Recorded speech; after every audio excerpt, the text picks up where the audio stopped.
They're bent down in a car and put blankets and pillows on them. I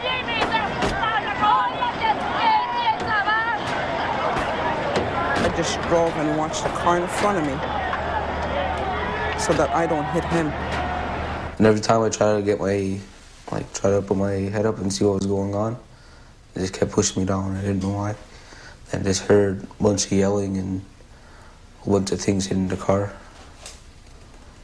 Then it just went really fast and stayed down. My grandmas were all scared and everything. They were throwing stones and chairs, and so my daughter, I didn't think she was coming. I looked in my mirror, and she was there. She was all pale and white. Her window was all busted, her front window, her back window. So it was all dusty. The farthest you could see was a little past the windshield of your car. And all I kept praying was the person in front of me wouldn't stop to put on her brakes because I was going to hit her. And all I could hear was bang, bang, bang, the noise of these rocks. And my son crying to get the blanket off of him. And between that and my tears coming down my face, you couldn't see anything. I was just staring out the window. And really, I could have been hit in the face.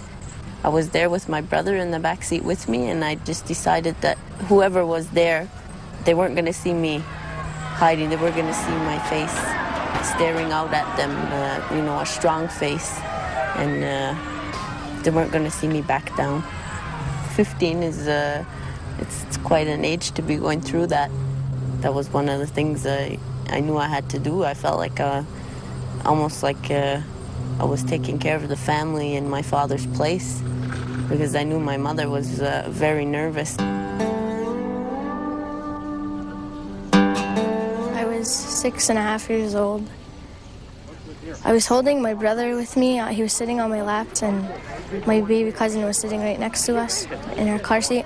All these people just started throwing rocks at us. I was screaming for my mom, but obviously she couldn't help because she was trying to drive us to where it was safe.